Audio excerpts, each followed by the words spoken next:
we have to break down to break through. Life, as I understand it, is always wants more life for us, but there are principles and ways of living that are required for us to experience our highest life, our highest timeline. And so when we start to say, I want something bigger, I want something more, everything that's in the way, all the ways that we're misaligned, like that all has to come forward. Life wants more for her. If this is what is happening right now, then something better is on the other side of it.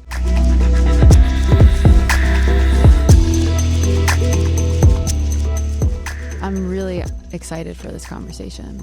I know we have so much to unpack. There's so much that you have taught me, and so much of me is because of my friendship and working relationship with you over these last 3 years. And we're going to get into all of the things that we align on and your core curriculum, what you're here to teach humanity and all the ways you work with people. But I really want to start, Lauryn, with your story, because you look at you today and you would never, I had you in my mastermind. You were part of the 7 Sisters. You held that container with me for 6 months. I brought you in as my coach to coach them. That's how much I trust you.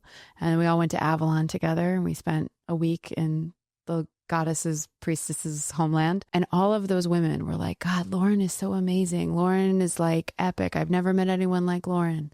There was such a huge response and emphatic awe of the way you coach and the way you hold containers and the way you communicate and move. And you had pulled me aside. I don't know if you remember this. And you were like, it's really, really important to me that I'm not pedestaled here, because the person that I have become has taken me so many deaths and rebirths, and it has been so painful.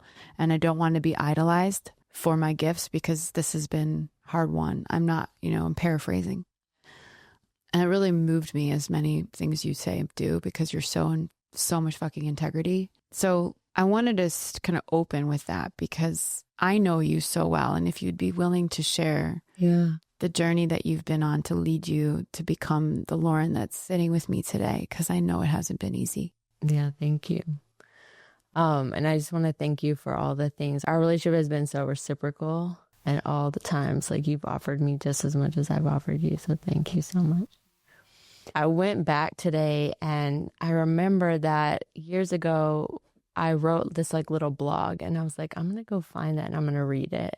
I wanted to kind of tap into her, like that version of Lauryn. And, finally today I have so much compassion for her, but, and she was writing something along the lines of, I'm fighting to believe that life in the universe could be for me. Somewhere deep inside of me, I know that I believe that could be true, but there's just no evidence. It was really important for me to feel that today of all days, because now I am so deeply in trust that life is for me. And I feel the emotion here. But, basically, I grew up in Florida. Not a lot to say about that necessarily, but when I went to college and I got really passionate about racial justice and wanting to create change, I joined Teach for America, and I moved, 900 miles away from where I grew up. And within about 2 years of living here, I got pregnant unexpectedly. You were how old? 22. At that time, I was very raised very Orthodox Christian Baptist, conservative. And in my family, both having a biracial child and having a baby out of wedlock were two of the worst things that you could do. And ironically, racial justice continues and has always been so core to who I am, right? So I was disowned by my family. My dad wrote me a letter saying he didn't want to have anything to do with the pregnancy. And thus began this giant fracture between the reality that I had known and then this new reality I was creating. And I often say, my mom probably could have saved me from any choice I had made, but she could not save me from being pregnant. Fast forward, obviously, it's one of the best things that ever happened to me. But basically from there, I started doing therapy. I realized how much trauma I had actually had in my upbringing. In a trauma group I was in, a guy brought me a book. Just by listening to me talk about my life, he brought me a book called Facing Love Addiction. I read the whole book in one day. I started going to 12-step program the next day. First really hitting bottom in my addiction. I'm a single parent raising, really a single child, raising another child. I'm working 60-hour weeks at an inner city school. Just a lot of chaos, a lot of victim consciousness, a lot of just feeling like life must hate me because, I can't really get moving. But at the same time, I was always like very high achieving, like straight A's. I could make a lot happen, but then my inner world was just always caving in. I was in and out of constant, like really unhealthy relationships with men. Yeah, I was achieving, like I was always doing well in my career. I was very achievement motivated, but like I remember, for example, one day I didn't have a babysitter in my family, no one to help me, and Taylor got sick and I brought him to school and the social worker like carried him around, the building for me, and like my school really became my community. I also had a lot of fallouts in friendships. Like I was super codependent, super needy, didn't know how to be in a right relationship with my friendships. I had multiple friends break up with me and just really be like, we can't handle this and there's nothing we're receiving from this relationship. And so through the 12-step process, I learned a lot about resentments and amends and really understood that this is when I shifted my relationship with Taylor's dad, because I realized that I'm the common denominator in all of these relationships. And that relationship with Taylor's dad was like probably the first real big transformation that I saw of like when I change, a relationship changes. And as you know, but people listening, he's like one of my closest friends. He's been my number one supporter for me for the rest of my life afterwards. Taylor is obviously the greatest transformation that's ever happened to me. And then from there, I started exploring new spiritual technology, basically. And I went to Bodhi and I started like studying that. And I would like feel like I was going to go to hell because I was raised Christian. I used to teach in Sunday school. And I felt like what I was learning, I was, And Bodhi, just for everyone listening, Spiritual Center was like a non-denominational spiritual church. New thought movement. And that like totally opened my mind. And I remember Lola doing a talk about how her grandfather healed himself from cancer using sweat lodges. And I was like, if people believe and just believe they can heal themselves from cancer and heal it, like certainly couldn't I heal my addiction? Like what else is possible when it comes healing? And I just kept pushing the envelope, which led to a psychedelic journey, which I'm sure we'll talk about maybe more in depth. And then from there, so consciousness coaching. So it just went from like one thing to the other thing to the other thing. And looking back, like on that girl, one thing I can say, because I ended up being a school leader by the time I was 30, I was bringing mindfulness and emotional intelligence and consciousness work into my school, and everyone thought I was crazy. You were in the west side of Chicago. On the west side of Chicago, like full lockdowns, I buried students. It was the most rewarding, most amazing, and most intense job I've ever done. I couldn't do it for like 2 days now. I literally don't think I could do it. But looking back, I'm like, shit, what was coming through you? Like all this stuff that you were doing. And also I thought I was crazy because everyone around me was like, focus on grades, focus on test scores. Like, why are you caring so much about how the teacher's emotional stability is and all these things? And so anyways, I say all that to say that like as excruciating as it was, and I felt like I could never get a break for so long, I can look back on her and what was coming through her and through like a lot of like love and grace. Yeah. Well, that love and grace and embodiment and commitment to responsibility and self-love, that coach and healer that you became was the woman that I met for the first time 3 years ago, almost exactly. And I remember Tali, our mutual friend, Tali Kogan, had been telling me about you for like a year. Like, you need to meet Lauren. You need to meet Lauren. Gina, our mutual friend, was telling me, you need to meet Lauren. Lauren with a Y. I had no idea who you were. And finally, I was, my audience knows my story well. I was in the depths of my crisis, of my burnout. This was about 2 or 3 months before I left for Egypt. And I was going through a death portal. I was really had reached the bottom. And I called you. I was like, finally, Tali, like, fine, give me her number. And we texted and we set up a phone call. And I can't believe I'm going to admit this. I was like in my backyard at my old Nashville Airbnb. Like, I was fucking smoking a cigarette. I was like, fuck my life. And I get on the phone with you. You maybe said hello. And I was like, okay, so here's what's going on. And I just spewed for 15 fucking minutes straight about what was going on in my life. I didn't even know if you were still there. And when finally I was done, you responded. And I think I even asked you, I was like, are you still there? And you were like, yep. And I just want you to know, I'm really excited for you. Do you remember that? Yeah. You said that was a fucking response. You were like, I'm really excited for you. Yeah. So why did you say that to me? Yeah, because we have to break down to break through. And, you know, my experience is that life, as I understand it, is always wants more life for us. But there are principles and ways of living that are required for us to experience our highest life, our highest timeline. And so when we start to say, I want something bigger, I want something more, everything that's in the way, all the ways that we're misaligned, like that all has to come forward. So my assumption was life wants more for her. Because if this is what is happening right now, then something better is on the other side of it. Yeah, I'm tearing up. If you're watching this on YouTube, you should see Lauren's outfit. I'm literally coming back to that moment because you were my lifeline. I don't know if you really know that. I started working with you.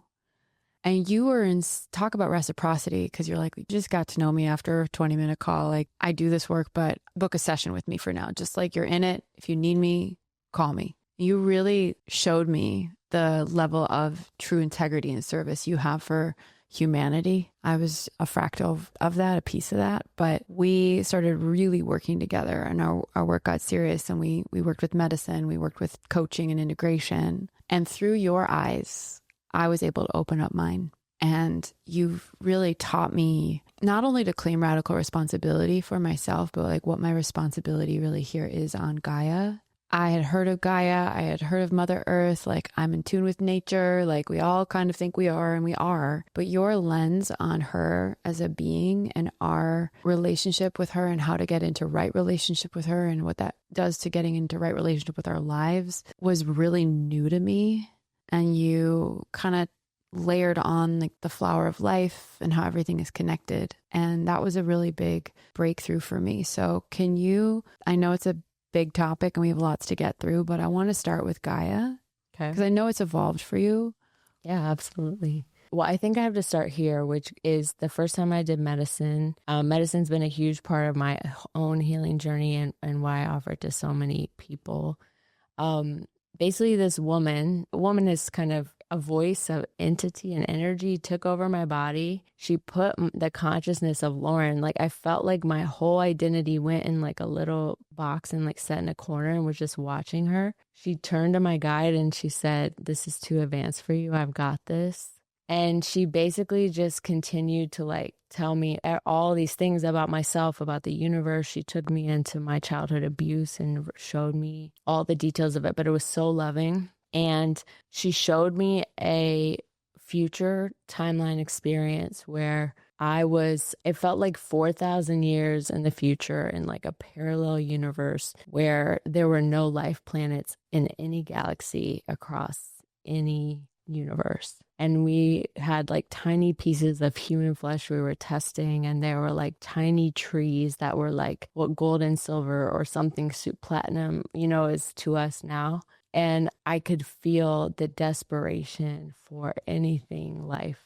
And the message was basically that part of me came from the future and came from that experience to try to shift the current timelines towards a future where there are life planets. And that journey, as well as my mentor who trained me in medicine, she just kept pointing to like the earth and the elements. And at that time I was so like, what are you talking about? You know what I mean? Like, where's my latte? Kind of thing. And we would journey on the ground.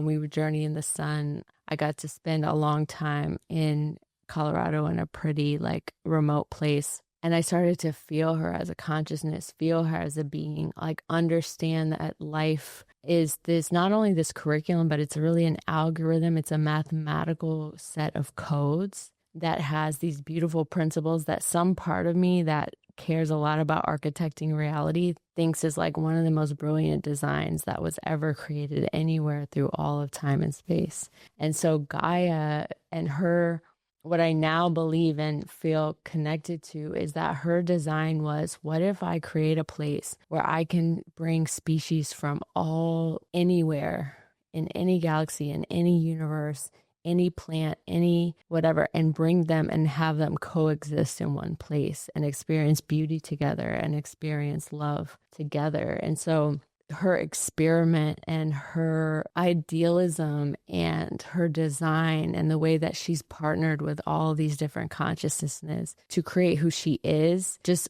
all parts of me from every walk of life, from every timeline of who I am, just admires her and thinks she's fucking dope, basically, you know? Yeah, she's magical. You said something when we were in Avalon together. I don't know if it was with the sisters or if we were just sitting in our facilitator house, but you were like, I don't pray to God. I don't pray to a deity. I don't pray to a goddess. I pray to life. Like the life algorithm, the life curriculum is always masterful. Can you give like context or an example of like what that really means to you and what people can learn from that? Yeah, the first part, I guess, in 12 step, one of the principles is to find a higher power as you understand that higher power. And a lot of that journey for me was all the ways that I've been conditioned or taught what a higher power was. And so then I'm like, well, what is mine? And then I realized, like, I want to test this. Like, it's not enough to just have faith in something because somebody tells you. Like, I want to actually test this. And I started, this is kind of back to my blog where I was just reading, you know, I was like testing, what if life is for me? There's this book, and one of the phrases is, what if life isn't just benign but benevolent? And what if everything is happening in your favor? And I'm like, let me test that. Like, I'm going to start testing that. And so, you know, I would take risk, I would make intentions, and I would see how it unfolded. And I would keep looking for what are the ways that this is for me. And I have like a mad scientist part of me that's so deep and so old and is always conducting experiments. And so I just keep testing life. And I started getting like praying with life. And I was like, okay, let's test this. What about this? What about when this happens? I started noticing it with my clients and seeing how things had unfolded. So for me, you know, an algorithm, Instagram is what people know the best in my age group, right? Like, you learn how the algorithm works and you play to the algorithm to get in the outcomes that you want. But at the end of the day, it's a set of design principles that the people at Instagram have placed as a code into that platform. Well, everything that was ever designed or ever exists at really the 2D and at the level of sacred geometry and math is just a set of principles and code. And so for me and who I am, I'm like, I need, whether I'm talking to you and coaching you, or it's the life algorithm, or it's the design, like I want to know who programmed this and what did they program into it. And that's what I have been testing with life. And what I have tested is that life, and based on my belief and my experimentation, that life is for us, that every part of the curriculum is very detailed designed, and it is pulling us towards interdependence, not an individualistic algorithm. It wasn't designed so one person or one species can thrive. It was designed to continually calculate how the highest will for every species that plugs into that algorithm. And so, you know, what this looks like is that maybe I really want to manifest something or I really want to create something, but what if it's not the highest will? Like, what if that's actually not the thing, even in my family, maybe for my son? So when I surrender to the life algorithm and let it reorganize, whatever it is my intention, and I see what kind of, in my mind, it's almost like a printer, like here's what's, you know, here's what comes out of it. I tested like, oh, was the highest will. Even me having my son, getting pregnant, like, I don't think I plugged that into the design for my life. I think life inserted that design because it was the highest will that was going to take me on, gave me the potential for the highest path. So to give it context with my timeline, right? As you were talking, I was like, my curriculum was simply be agency, part of it, right? And all of that expansion, but all of that contraction and darkness and how fucking miserable that business made me by the end, right? And I was like deep in the matrix. Like, you would always tell me, like, Jessica, you know how to win in the matrix. You know how to make this reality, this third dimension work for you. Not everybody can. Like, I got that.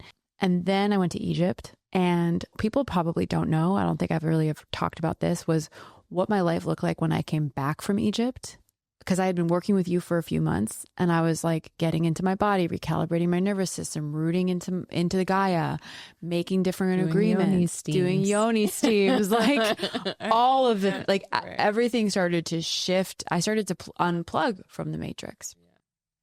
And when I got back from Egypt, those first like 3 or 4 months, and we were integrating and I was working with you and we were doing medicine, everything actually started falling apart.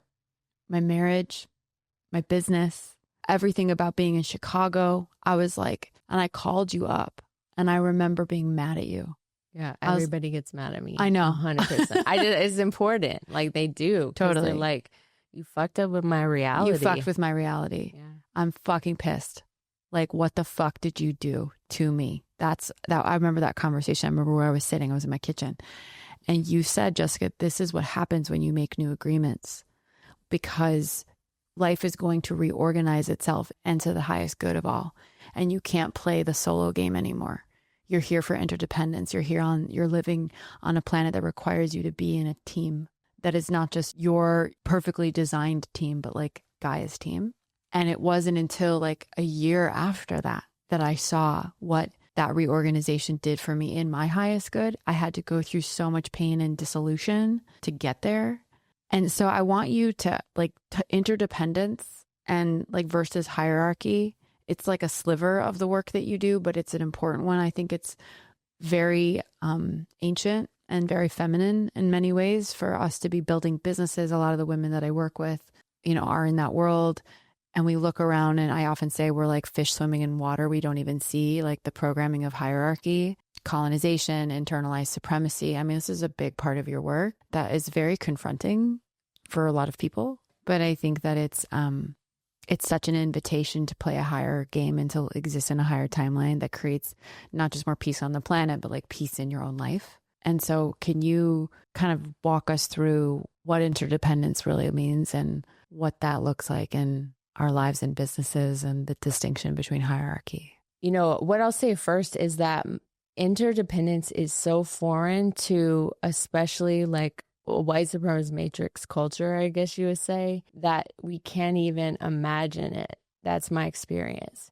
But I do want to acknowledge that there Native peoples, people of color, people of culture who are really connected still to their, what I believe is their indigenous Gaian culture. I think we even saw it in Avalon, which was also, new for me, like Celtic. Like these were natural, normal principles before another blueprint was laid on top of that. And now it's invisible. Like it was invisible to me. And what I might have thought was interdependence was really just codependence or hyper-individualism, like somewhere on that spectrum. And what I understand about interdependence now and my experience of it is that one, it takes two whole sovereign beings, or that, people have to experience their wholeness and their own sovereignty to experience interdependence. Because if you don't know your wholeness and sovereignty, you will become dependent. You will, or you can be taken advantage of because you don't exist as whole. That's one of our greatest fears about feeling dependent on someone else. A small child, like an infant, is dependent.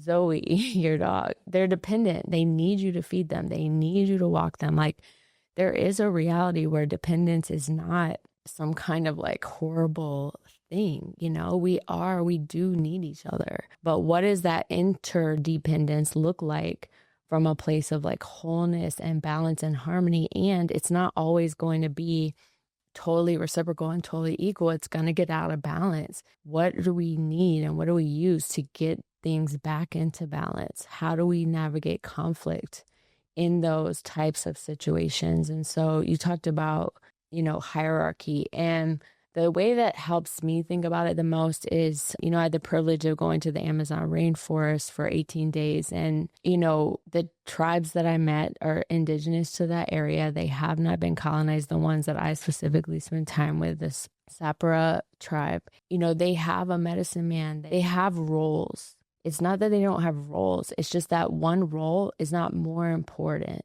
than another role. Every single role, from the person who cleaned the bathroom to the cook, everything you're mutually beneficial. Everyone gets, when they get paid by the people who come there, it gets equally distributed among the needs of the tribe. And their relationship is not to domination. They're not trying to dominate or control because they don't see that there's a scarcity of resources. They're like, everything I need is in the forest. And right now the forest in their world is plentiful. So why would they feel like I got to get ahead of this person, or I better get more resources than this person? So that person, that's not in service of them, because they see everyone in the tribe, and in some ways they are their relatives. So it's like, I want everyone to have, I want everyone to thrive. I want everyone to feel like they belong. And so without that like scarcity, survival energy, if we actually trust that we have enough, if we trust that we're being provided for, that everything is for us, if we feel like we have the skills to be relational, then interdependence to me is just like 2 cups of water that are just like moving back and forth between each other. And like, sometimes this water goes in that jar and this water goes in that jar. And sometimes it's just fully individually in the jar. And so now like so much of the invitation in my reality is like, if I want humanity to survive, if I want the earth to survive, everyone to experience a future where they can thrive, innovate, and experience belonging, I have to first live that out. And then second, I have to imagine it collectively. And how do I collectively imagine? The same way 2 little girls play Barbies in their living room. It's like, you're going to be Jessica and I'm going to be Lauryn, But it's like, no, let's imagine a new world. Let's imagine a new blueprint for money. Let's imagine the future where humanity can thrive. Let's imagine a future where ecosystems can thrive. And this collective imagining was really introduced to me by Adrienne Marie Brown, which through some of our work together. And so that is really a big part of what I'm doing now. Is it's like, I test it, I work out the kinks, I understand how it shows up in a human life, and then I'm basically kind of like recruiting or attracting people who want to collectively imagine it with me. Let's go. We're going to talk about how people can work with you. I mean, there's many ways they can. As you were talking, like, I think this. I don't know if you really know this, but the whole chapter in my book, The Lightwork, called Gaia, You Inspired. I wrote in the acknowledgements, like, about you, my dragon. Like, I did read the acknowledgement. It's really special to me. Yeah. You're encoded in the Lightwork. And I went to the Amazon too, and I talked about how it broke me open. I talked about, the statistics on like pollution and pillaging and like farming and just what we're doing to our oceans, and like the real tragedy of how we're abusing Gaia. And I also talked about the real dis-ease that we're experiencing in humanity at such a mass scale, being rooted in the fact that we are unrooted. We live in like concrete jungles and steel cases and glass buildings, so deeply disconnected to those lush rainforests that you were talking about in that tribe that you saw in Amazon. And I want to take this into the eternal game, because I feel we get so stuck in the matrix. We're so dysregulated in our nervous systems. We are not living in these deeply harmonic societies and cultures. It's like everyone for themselves. We're, I think, not this community listening, but at large, really hooked into a hierarchical construct of every man for themselves. And this is nonetheless causing such myopic personal instability and struggle and pain. And we haven't only lost the plot like on planet Earth, but we've lost the plot, I think, in the timeline. And so the eternal game is a game that you play. And when you first introduced that to me, it took like a whole fucking presentation about it. But like, if we can, because I think my intention in asking this question and going there is that it opens up people's minds, yes, but it also brings people peace. Right. I get it.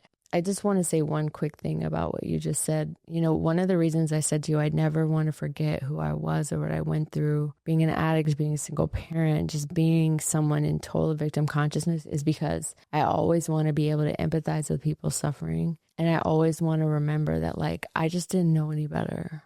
There was no one to show me a better way. And when they did, I took it. And so I think that in terms of where we are in humanity right now, you know, there's so much that there's so many payoffs by just continuing to judge each other and hate each other. And I can get angrier than anybody about, certain things. So I'm not trying to say I'm not all peace and love all every moment, but I'm like, if I can't, see my difficult relationship with my mom through the eyes of love, if I can't see the people around me through the eyes of love, if I'm not willing to work out my own issues in my community, it's just going to we're just going to keep judging and judging and judging until we realize that if we saw a better possibility, if we felt it in our bodies, if we healed our survival strategies, and the part of us that's just an animal that's been in jail, that's been imprisoned in a zoo, that hasn't barely gotten enough to eat. You know what I mean? Like,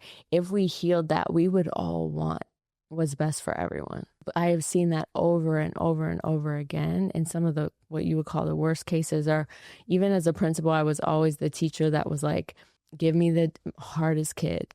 Sometimes they would transfer staff from other schools to my school because they were like, we believe this person could be a good teacher, but we're ready to give up on them. Can you, so that's kind of just who I am. It's like, give me the hardest, give me the margin, give me the edge, and help me figure out how to like bring it into the fold. And so to the eternal game and this idea of how does this support humanity and the planet to understand that life, we're playing an eternal game and not a singular game. So eternal just means to some degree, like never ending, ongoing for eternity.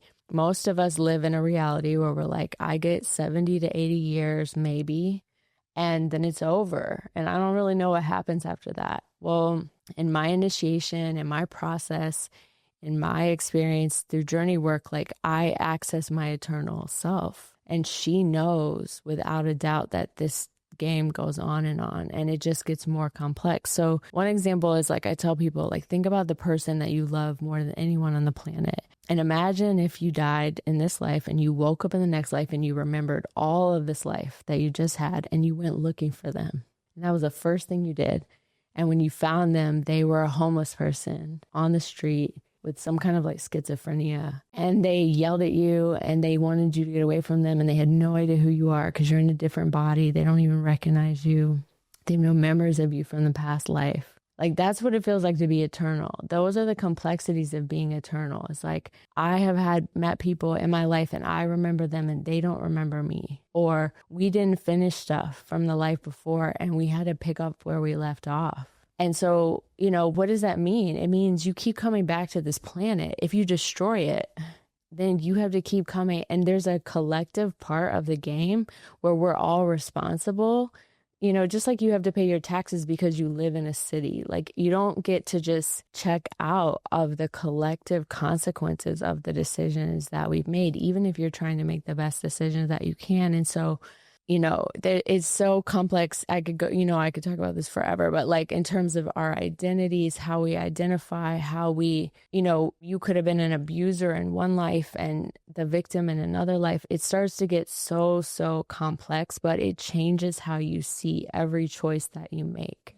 It changes your willingness to take responsibility and to take it earlier. Cause I'm like, I'm not trying to do this next time. You know what I'm saying? Like, I don't know. I want to start this awareness, and how do I hold on to these memories and these learnings and this evolution as I continue to move through eternity? Yes, girl. And that alone has given me a total reframe on not just, the magic of this human experience and like what a gift it is to be in this body for this very small amount of time, but through the conflict and the pain of being in this body and really looking at every relationship, because it really comes down to relationship. Like, the curriculum really is relationships, like the life curriculum, whether it's an ecosystem in a rainforest or a set of humans or a set of animals or insects, it's always relational. And how do you, what just came to me is like, if everything is curriculum, people really hate that term, like everything happens for a reason. Yeah. Perspective on that. Oh, like what? Like if something tragic happens, if something fucked up happens, if like someone gets into a car accident or like gets cheated on, or, things that feel like really horrific in the moment or destabilizing or blindsiding, like it's the real work. Yeah. But what is your... Well, I mean, the first thing is like, we have to think about like, what is this that I'm even doing? Why am I here? Why was reality created? Why do we come into a human body to begin with? Whose idea was that? What was the point of it? What was the design, right? The design was that all these species could come and share a mutual reality, breathe the same type of air, because on other planets and other galaxies, like you can't, for example, you can't be a Pleiadian and Arcturian and just show up at each other's planet and like make that work. Like everything about it is, totally different. So what if we could all come to like a place and put on a suit and have a shared experience to evolve and to become more aware? And ultimately to experience more balance and more reciprocity and more interdependence. So then we are different when we go back to our said place. And so if someone breaks up with you, for example, and it's an invitation to see the ways that you were over depending on them for your self-worthiness, or how you had expectations of the universe, or how you were out of alignment.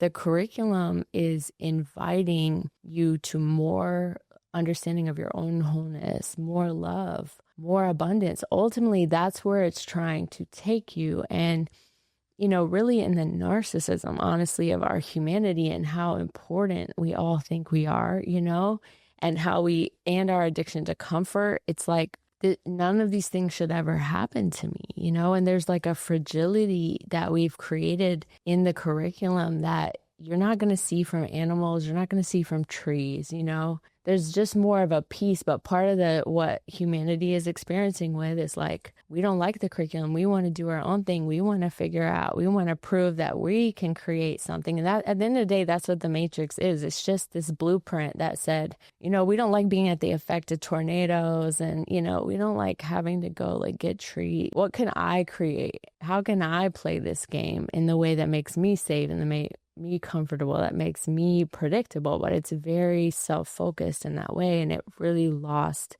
what is the design, which is the interdependence. You're a dragon.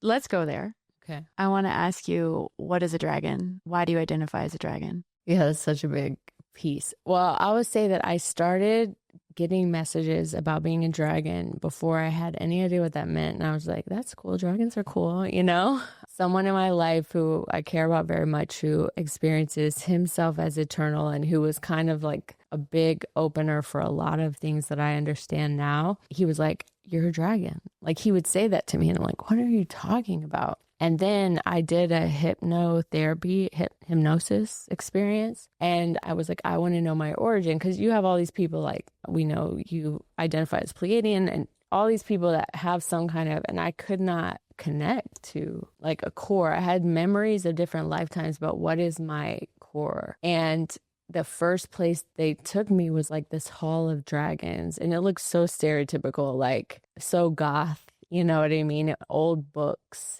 Like, I had me pull this book off the shelf of the Book of Dragons and look at it. And then I'm like, well, what is that? What does that mean? Like, I'm a flying creature. Then they showed me like the beginning of, let's call it the Big Bang to keep it simple. And sound and light, were created. And then they showed me that these codes were created. And it was called the Dragon Code. And it was so that everything that got created after sound and light and vibration, that there was something weaving it all together and supporting the integrity of everything that ever was created. And so while I think that dragons have existed and, they can be mythical creatures, at the end of the day, I think that it's a frequency and a consciousness that is here to, and can, in its awareness, travel to. Like, if I journey someone, wherever they are in consciousness, I can go there and I can see it with them. And I think the reason for that design is that I can go anywhere in my awareness. I have that access. And the reason is to support it to be more integrative, more integral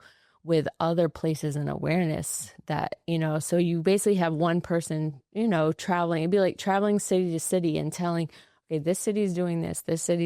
How can we like work together better? Because you're just staying in your city and you're just staying in your city. So like, we're going to now weave together. And that's what I believe the dragon codes are. I think truth and integrity are core to dragon codes. I'm really glad I asked that question.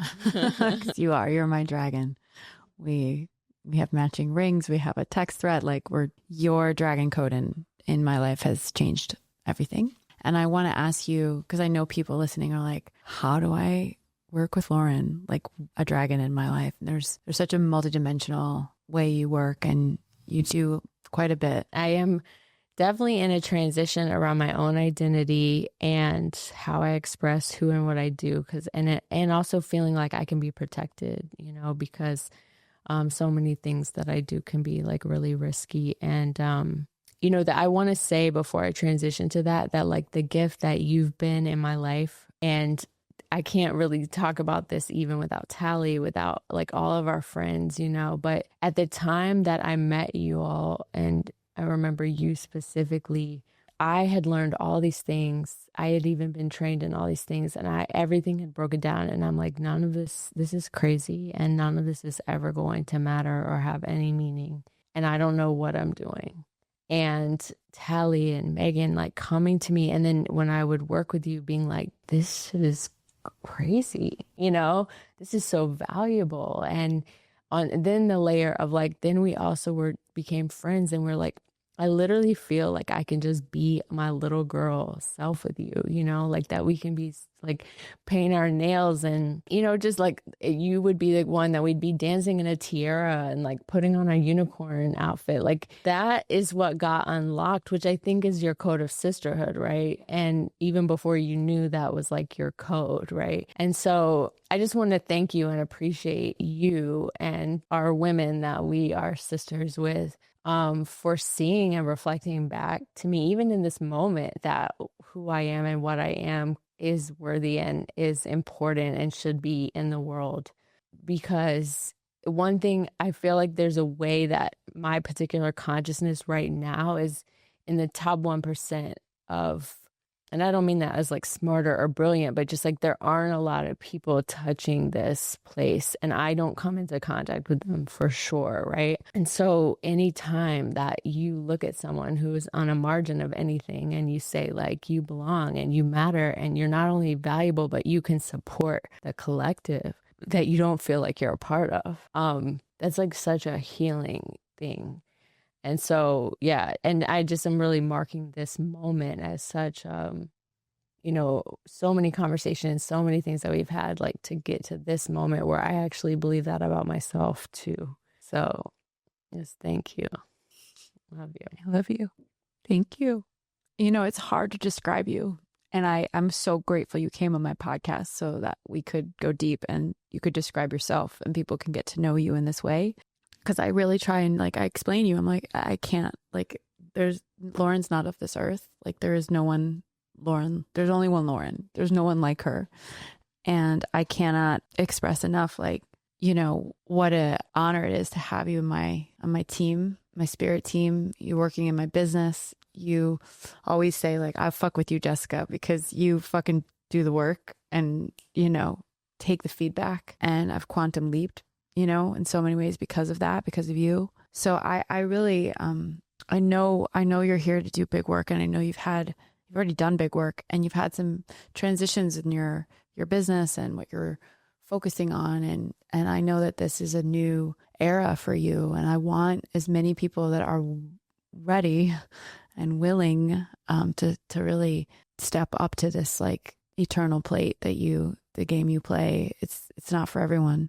Right. It's not for everyone. I think that's the piece, but I want the signal to be out, and I want those who do feel called. And, the thing that I'm really learning is that probably my most aligned clients are the people that they're actually really successful. They're doing pretty well, but they're having evolutionary experiences that they cannot explain.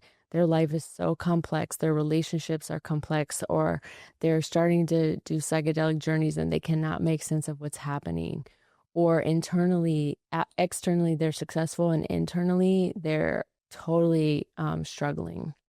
They don't know how to align their life, or they're trying to manifest something and they can't create it. And also, I think, you talk about the difference between client and community. I think my community are the women like me who didn't have anyone to point them to the possibility that life could be for them, you know? And I think that then when I work with the person, like I am analyzing their curriculum, I'm analyzing their blueprints. I get a lot of intuitive data and insight that I can't explain. I think of it as like being an oracle in the life curriculum versus like in the Matrix, the oracle is who he goes to help him when he gets stuck in the Matrix. And I think I'm the person that you go to when you're like, I don't know what the F life is doing. It doesn't make sense. And I want a collective future where we all can thrive, you know? And so I think generally speaking, like through my Instagram, through my website, I ask that people set up a Kim call. And because chemistry is so important, resonance is so important. And I really have, what I'm learning is like kind of these gates. So the first gate would be like some coaching and some one-on-one and some different opportunities to work with me. And then my highest gate is through journey work and also like group practice, because the women, and it feels like I have male clients for sure, and I'm open to that, but it's a lot of women. It's like to practice the principles of interdependence, for example, you really have to do it in a group. And this is what we saw in Avalon. Like Avalon was the highest expression, I think, of my gifts in some ways, because there's ceremony, but there's also like, I'm going to point you to this possibility of this different paradigm and the different way of being, and we're going to practice it together, and we're going to go through the discomfort and what comes up, and we're going to face it, because wouldn't you rather do it that way? Wouldn't you rather have like a practice ground that isn't as high of stakes to like work through conflict, to work through your triggers, to work through, you know, the ways that we're still codependent or hyper individualistic, and have like this community that says we all want to do this together, we all want to learn this together, and we're going to hold space for that together before we go out in the world, you know? That's why I love co-creating with you. I mean, that's what you just said is, so for those that aren't aware, I have a mastermind that I do once a year for only 7 women. And when I birthed this idea, I was like, I need Lauryn. Like, I need Lauryn to be a co-coach with me. And I give a lot of props to those 7 women that jumped in, because they trusted me to trust you. And the way that all came together and how massive of an experience that was. And we're doing it again next year. You're going to come to claim your light. You're going to be at my retreat in Sedona. Oh my gosh. I'm so excited for even more to play with you. Right, around the work. With the journey work, which is medicine plus coaching, you know, one thing we didn't touch on, I want to talk briefly, is around upgrading the bodies, right? And how, what I say is that most of our bodies were in like a 1980 Mac with no Wi-Fi, but we're playing a game that is like 2025, like newest Mac software available. Like, we have to have the tools and the healers and the codes to upgrade our bodies to play the life game.